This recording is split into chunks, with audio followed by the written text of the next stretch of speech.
It honestly pains me to see women constantly explaining to men that they would rather be alone than to be in a relationship with them. They don't understand.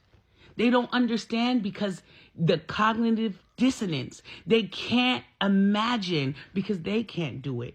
They can't be alone. Literally, they ruminate when they're alone. Their mind wanders all over the place. They hate their own company. A man cannot stand the thought of being alone. So he cannot believe you when you say you are happier alone. They can't do it. So they can't imagine that you can do it. They honestly believe that you're lying. Stop trying to convince them that you're happier alone. We know we are. Just be alone. The fate of black men is the fate of black women. Just walk with me for a little bit. I keep hearing about the 4B movement, which is basically a feminist movement that started in South Korea in 2019.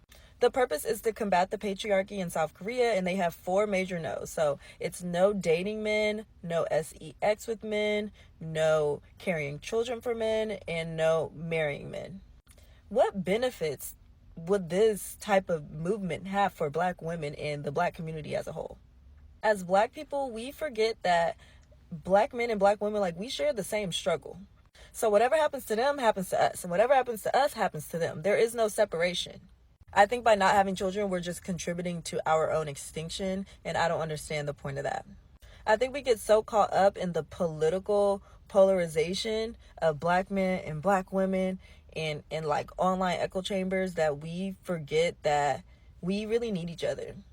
If you want to participate in the 4B movement, that is fine. But I really think if you're considering that, like, maybe you should just take a break from being online, go outside, touch grass, and work on yourself for a little bit, and then maybe come back.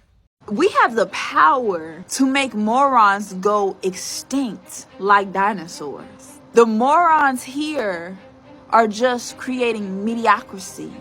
They are creating harm to Mother Earth. They're disrespecting the planet. And they are cancer to the planet. We don't need that, okay? We can live without mediocrity.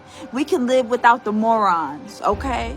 And if you're continuing to procreate with morons, you're just making little morons. We don't need that sugarfoot. Y'all acting like pregnancy is not a high risk as a woman, especially a black woman. You can possibly die from childbirth, and you out here going half on a baby with the moron that hasn't even bought you a ring or signed paperwork to commit their life to you? How silly. But you thinking, oh, he gonna stay because he love me. He is just talking. It's all talk, no bite. You need to let people be about that action. You need to see paperwork. You need to see funds in the bank account. You need to quit being on this fantasy and just being all in la la land as a woman and just thinking that love is sex or love is attention. Love is respect. Does this motherfucker respect you or not? If he respects you, he will put his life on the line and sign some paperwork for you. If he not willing to do that, don't have no baby with no modern day bum. The 4B movement. Oh man, I've sorry I'm late. So sorry I'm late. Listen. It's about time. It's about time we take our power back. It's about time. And I'm looking through comments, and I just had to find the one, and here he go with the whole, I don't think you understand the gravity of the situation.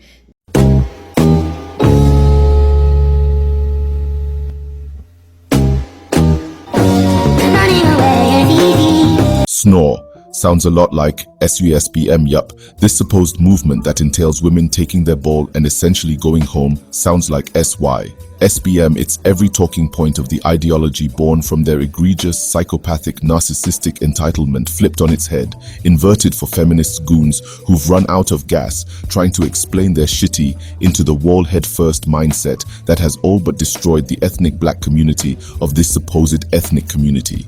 You've got to be a special kind of asshole to talk shit incessantly for decades until your rhetorical dries up and is disproven, only to turn around and crib notes from the opposition so that you can present a perversion of those same fucking talking points. Basically, malignant, retarded misandrists are saying, I know what I am, but what are you ad nauseum? It's a pissing contest, and the bitch standing across the line from you has a hole down there, but demands use of a urinal because you get to use it.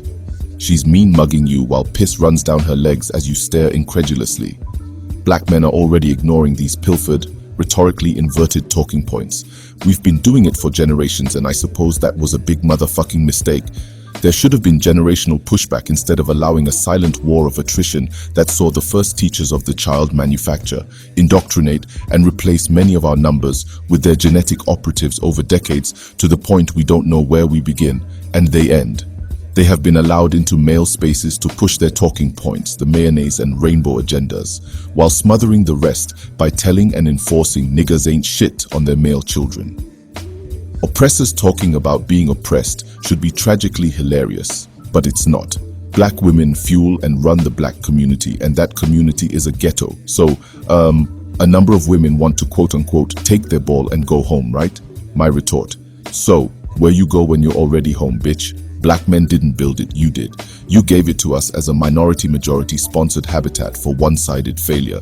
Cost of building materials for the ghetto, $15 a week starting in the early 70s. FYI, black girls and young women are the most educated, but black boys allegedly struggle to read at an elementary school level. If that's honestly true, how do you explain your failure to properly raise your own fucking kids funded by the minority majority you partnered up with, despite their overtly obvious agenda? $15 a week, fellas. That's how much it costs to buck dance, shuck and jive on the street to the collegiate level, twerking for food stamps. Take your ball and go home, right? Where are you going, queens? This is one problem you can't tone police or shout down. You've created the problem you eternally complain about by being reckless with your wombs when you had the mentality of spoiled, petulant children. The misandrist mindset seems eternal, but it is not the problem of the black men born and bred in your slums and miseducated by a hand with an ironing cord in it. Our secular bubbled society and its rules were created by you, but in order for you to truly enforce it, black men have to comply. They have to make a Faustian deal. Well, a considerable number of black men are going for the other option, namely, leaving your societal construct for a chance to make a better world out there. You're left alone with your bastard kids, Pookie, Ray Ray, and the weak simps Miss raised by your selfish forebearers. We left the keys on the counter while you were out buying box braids from the Korean beauty supply store. Black men walking. Those project walls are kind of hollow without somebody there to carry your emotional baggage. Probably starting to feel like prison walls, huh, Keisha? Hey goddess, you've got an iPhone despite rent and utility bills piling up and several final notices under that door. You can always make another TikTok video talking about those dastardly passport bros, SYSBM. Damn, I can set my watch to these dusty street-level wannabe Kimberly Crenshaws and bell hooks clout chasers. SYSBM means save yourself, black men.